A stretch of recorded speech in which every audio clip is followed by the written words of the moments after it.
So today I'm going to do a video on taking apart a T5. This is a down and dirty video with my phone. I did this time-lapse video on the internet years ago, and a lot of people hated it because it thought it was like trick photography and stuff and didn't quite get it. So I'm going to just kind of blow this transmission apart in maybe like 20 minutes, and hopefully this video will work out okay. First of all, you need some tools. Very simple tools. Pry bar, hammer, 15 millimeter, 13 millimeter, and 10 millimeter sockets, open end wrenches, punch, and a ratchet. Okay? So also, what happens is sometimes if you want to use a box wrench and a hammer to loosen up bolts like this is a good idea if you don't have an impact gun. And I use sometimes this electric gun here that works really good to take off the bolts once they're cracked loose. Okay, so let's get to it. First thing I'm going to do is pop off this bearing retainer.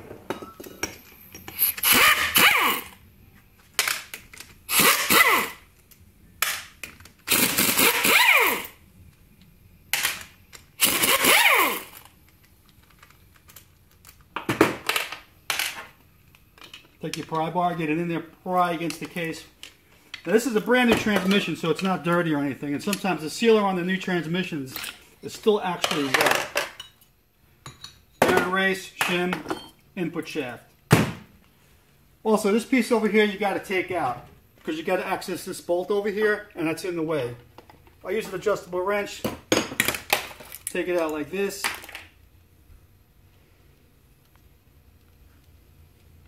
There's a drive pin in here for the switch. And you can use a magnet to take that out. See? Alright, now let's go to the shift cover over here. There's no real procedure in doing this. You can do the shift cover first and then do the front bearing retainer.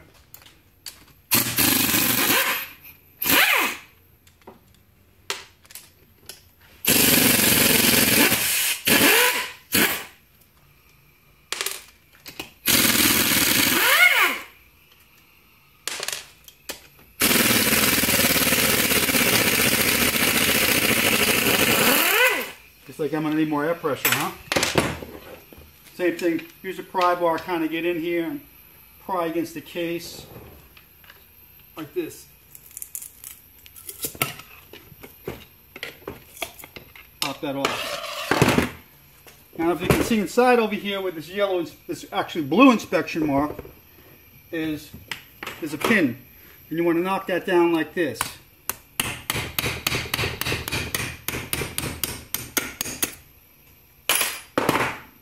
Okay, then maybe you want to use like a medium extension on the gun, 15 millimeter, whoops, there they go, 15 millimeter socket over here.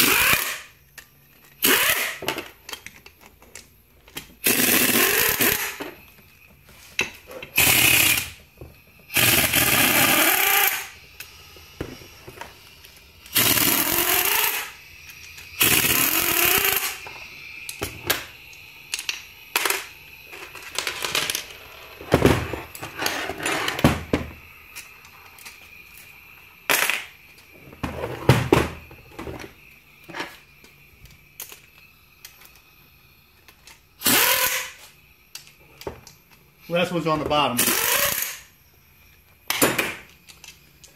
Now, since I've removed that pin, I can slide the whole tail off, but you got to kind of crack the tail loose. Gently tap it with a hammer to break the seal.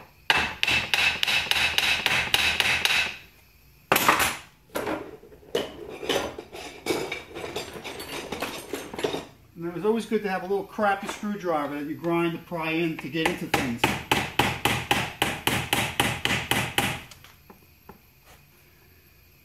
Glued on really tight.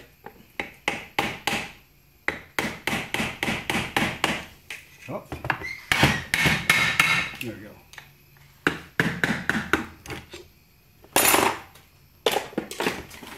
Hold down this little piece over here, the offset lever, because there's a spring and ball in there. Pop it out like that. You got the lever, the spring, the cup, the pin, and the ball. Don't lose them. Slide your tail housing off like this. Point it down so all the oil can run out. They put these little plugs inside here. These are basically just to ship them with some oil so they don't leak.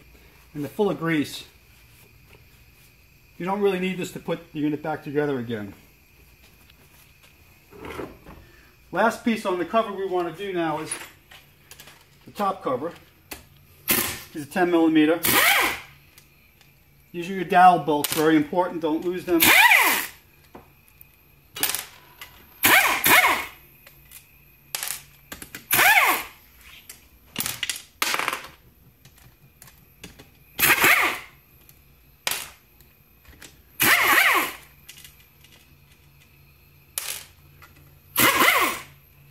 These are 6 millimeter threads, 10 millimeter heads.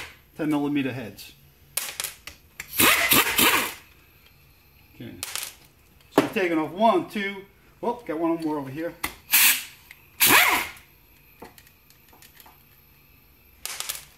So we got 1, 2, 3, 4, 5, 6, 7, 8, 9, 10 little bolts. Now I have a little punch that I use to get in here. You want to try to pry right underneath the space here to crack the cover loose.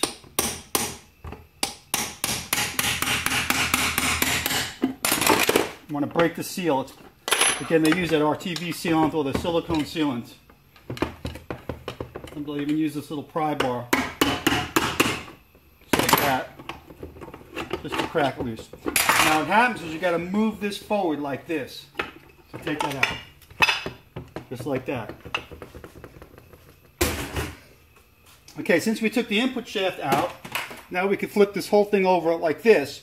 But I'm going to take that one last piece out.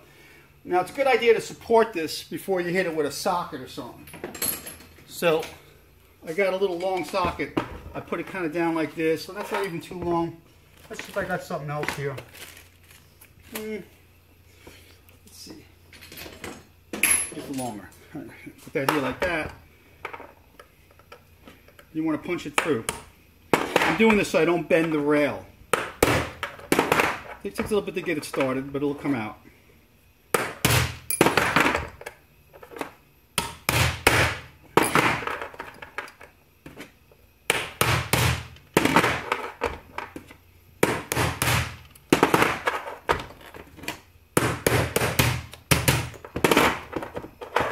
One more shot and it's clean. Save the pin.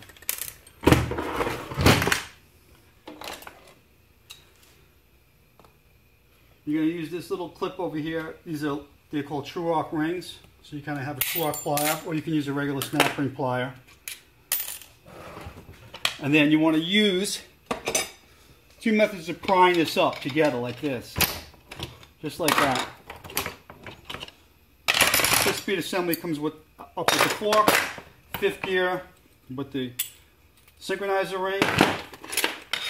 Let's flip this back over. Now this is a Motorsport transmission, so there's no needle bearings in the front. I take this, I kind of tap this down like this. So I kind of hold this clip down and push the gear off. Take that out. Now a lot of people go through the trouble of removing this. You don't have to. Here's a little trick. See this rail over here? Turn it to disengage it. Pull it out. Once you do that, just take this whole gear train now, wiggle it a little bit. Race will come off like this, and you can slide the whole gear train right out. Looks easy, right? Just like that.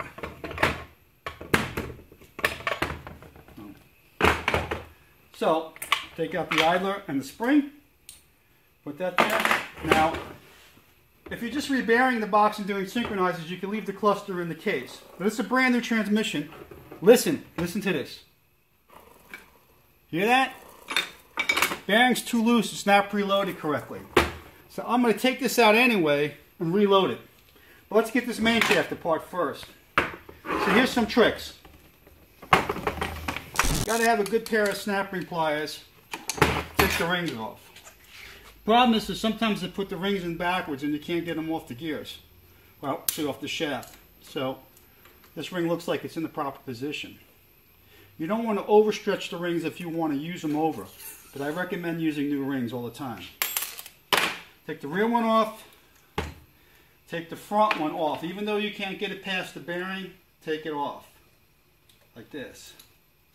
Just like that. Now what I'm going to do is I'm going to press this off on the press, and then press that off and take the whole main shaft apart. Okay, I use one of these press clamps, but you can use anything to support on the first gear. You want to press behind first gear like this. You're going to support it and then press right here. So I'm supporting behind first gear.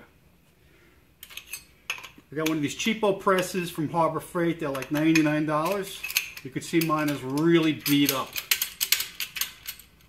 And sometimes you could use different spaces, sockets, stuff like this.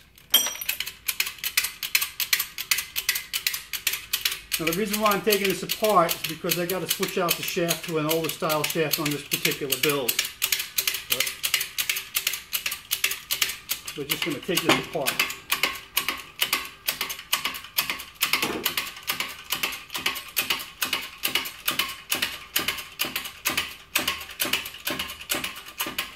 You want to support the bottom so it doesn't drop out.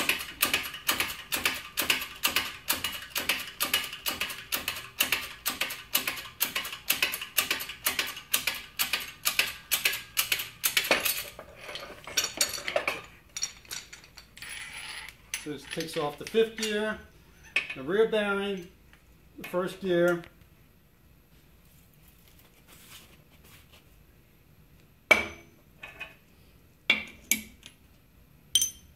first gear,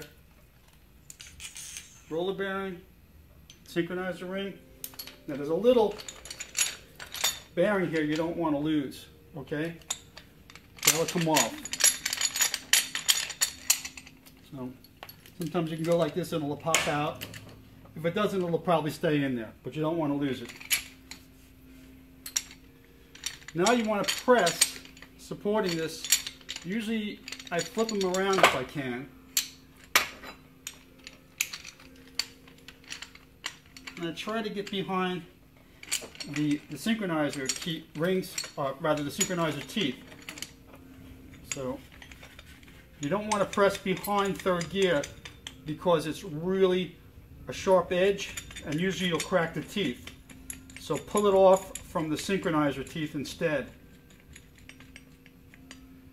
This way you avoid damaging the gear. So I got this basically behind the synchronizer teeth. Now what happens is, rather than adjust the press up and down for this, what I'll do is I'll take an old case like this, put it on, and drop the whole thing down like that. And they got little shafts I can use. Let's see what I got here. This here. Nope. This is good here. You can even use an old extension.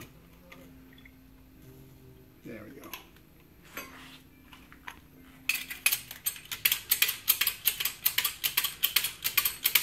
These extensions are kind of cool because they actually fit into the ID of the bearing perfectly. So if you notice, what happens is it'll drive off the snap ring now and support the bearing.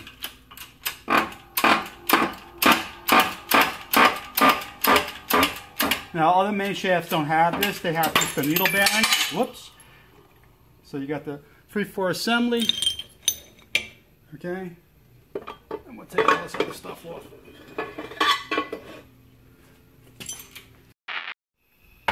Okay, so I took it off the press.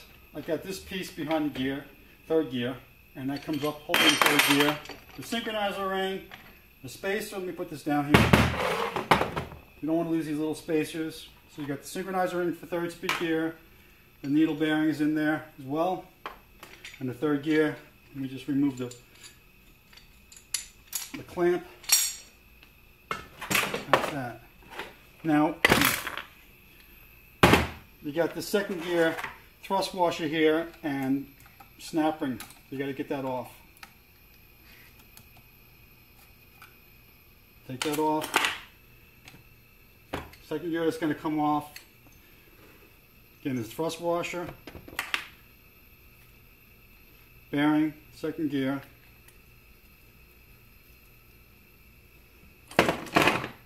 Bearing spacer.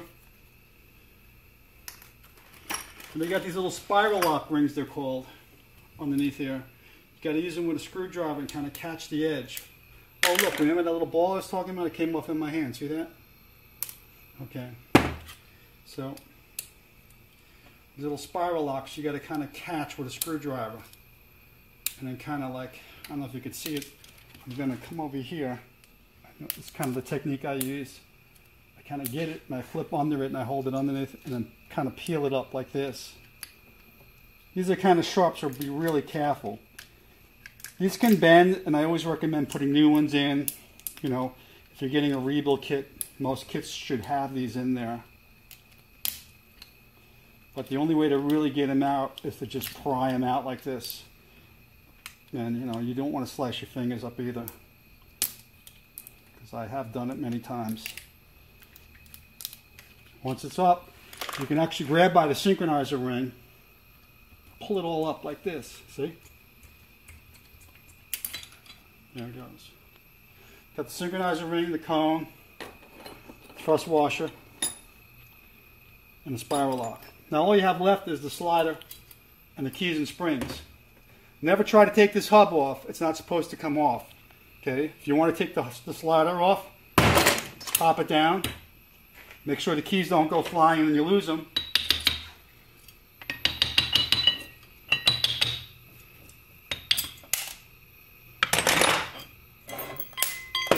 Like I just did. It's like your two springs out, your 3 keys, kind of will fall out. Completely disassembled main shaft. Now, then we're going to do this cluster. We want to get this cluster out. If you notice, they've got locking tabs on all these bolts, so they're kind of a little bit of a bitch to get out. Here's a trick. You can hit them hard with like an impact gun and it'll just spread them open. But sometimes it's best to just shock the bolts loose, like with a punch, like this. Just get down there and just shock them. That'll loosen them up a bit, believe it or not.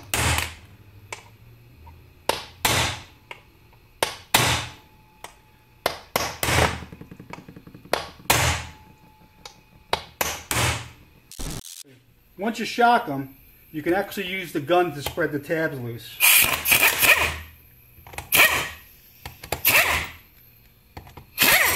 Just like that.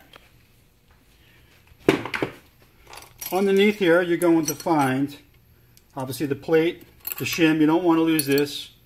If you jiggle it like that, take the rear bearing race out. Now, here's what you need to do. Okay, using that press clamp again, what you're going to want to do is get underneath this bearing like this to press it out. Now, sometimes these bearings are fairly loose, and you can actually put the press clamp on to support the bearing, and then tap it all down. Okay, so I got my clamp again. I'm going to put it underneath this gear like this. It's a good idea to really tighten up against the bearing on this one, because it is going to get looser.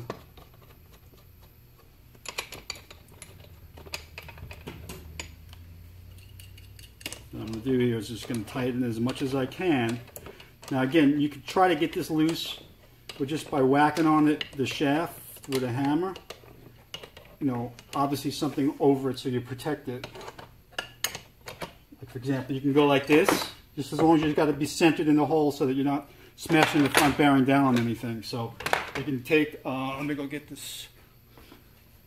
You're going to use a big ass hammer. Use one of these sledgehammers that have a green paint on them. They're soft metal so they don't chip.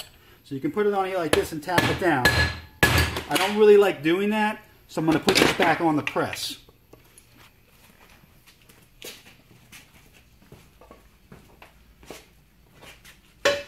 Maybe a little dark. Okay. Can you see okay? Okay. So I'm going to just press this right off on the press like this. To do that, you'd want to, again, make sure that you don't ruin the front bearing and kind of guide it back into the race. And it's going to pop. just like that. This way you save the bearing. So you use the bearing like that. We don't need this anymore. Take this back. Follow me. Okay, so we got the rear bearing out. Look inside here. There's no need to take this out unless it's damaged, and there's no need to take this out over here. You can leave these pieces in there. There's no reason to remove them. So I'm going to go, you pull the gear back like this, slide it up. Now if you want to change this bearing, you got to cut this race out and put the clamps on that bearing and press it off. I never change it unless it's really necessary. Because this is a new gear. I'm not going to go remove that bearing. But that's what you do. So basically your main case is completely disassembled. Your main shaft is completely disassembled. Right, I'm going to show them the whole bench there. One last thing. Let's go do the cover here. I'll tell you why I take these covers apart anyway, even though they're new. Okay. Same thing, use that one punch. Set it up so it's like this. So it's kind of at an angle like this, so you can get at the dowel. You don't want to be punching it down where it can bottom out into the cover and jam up. So you want to be like around this angle over here and then punch it through. Once you have that out, you simply slide everything out. Here's your rail, your shift rail. And take note of how the forks are in here. Take note how this is in here. Notice that the dowel is facing towards the back. Notice the way this has this cutout is facing towards the top. You want to make sure you put that back together the same way. Notice that the 1-2 fork is on top of the 3-4 fork. If you do that, you're okay, you're good. And then of course remove the pin. And your cover is completely disassembled. Now new covers don't have this plug in here, and you're going to have to put a plug in there in the event that you're putting a new cover on there. So make sure you have some new plugs, which are usually in the rebuild kits. So here you have it. Completely new transmission, completely disassembled. Okay, so as you can see, I got a completely disassembled T5 5-speed. This is, by the way, the Motorsport T5, or the Model 251 transmission, or the Z-Spec transmission. Sometimes you see them advertised on eBay, $1,600 or something like that. Anyway, here's my book, How to Build and Modify High-Performance Manual Transmissions. Step-by-step instructions are in the book on how to take this unit apart, put it back together, plus all sorts of tips and tricks. It's a bestseller on Amazon. Thank you, people, for making it a bestseller. I appreciate it so much. Subscribe to my YouTube channel. Thank you.